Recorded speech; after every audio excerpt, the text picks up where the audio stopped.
All right, so now that the top is all done on the engine, we're gonna work on this front panel piece. So remember we did the timing cover here and everything in. Now we're gonna put the water pump on top of the block case here. We're gonna use this water pump gasket that is fit. So some of the bolts are small and some of the bolts are large. So they're gonna have two different torque specs. We're gonna go over the torque spec. This gasket will probably fall off.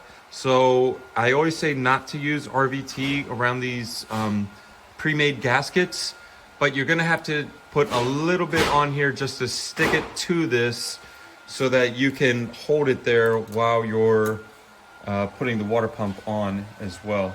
So I'm gonna put the camera back up on the tripod and I'm gonna show you guys how I actually put it in.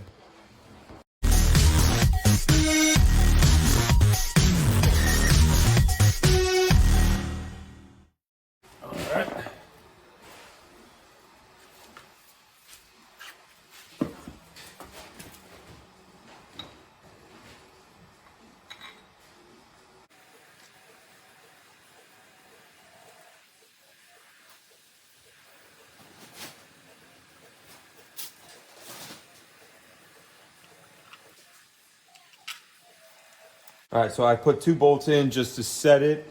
So now I can actually sit down, go through my bolts, go through my pattern, and look for my torque settings. And then I left the fan clutch on with this because in this application, you don't have to separate this to take this whole piece off of the engine. Now, if I have to change the water pump, then I have to separate it. But it was giving me some trouble. And it's got 100,000 on it, and I have a second one, so if it doesn't work, I'll just change everything out or worry about it at that time. But don't break anything if you don't need to.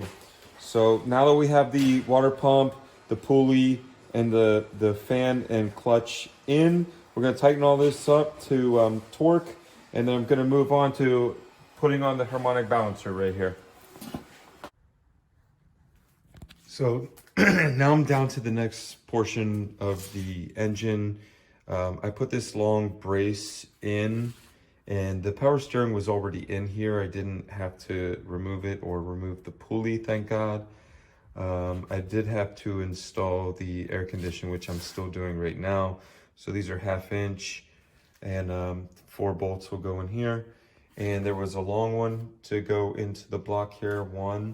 There's one on the inside right here, and then there's one here with a double, and then I have to find the other bolt and put that one there. Then that piece of the accessory pulley bracket will go on, then the power steering goes in that, and then I'm putting air conditioning back in this because it's a work truck, and in case we're driving it long distance or whatever, it'll be a comfortable ride. So we're getting along very good. So this is how to put the pulleys on the Ford Ranger. I have to do this other pulley over here. I'm gonna put the 3 right there, 1, 2, 3. See the triangle? See right here, 1, 2, 3. The triangle, we're gonna set that one in as soon as I find the rest of the bolts, and that's gonna be for the alternator, and then I'm gonna put the alternator on, and we're gonna be about done. Just need to find 2 bolts to put this thermostat in here. So you get thermostat. I have the gasket already. We still need the thermostat. Then we have to start working on this throttle body, injectors, everything else is in. Got to figure out how to take this off or get a new sensor to put in here and a sensor in here. And she's about buttoned up. So there we are.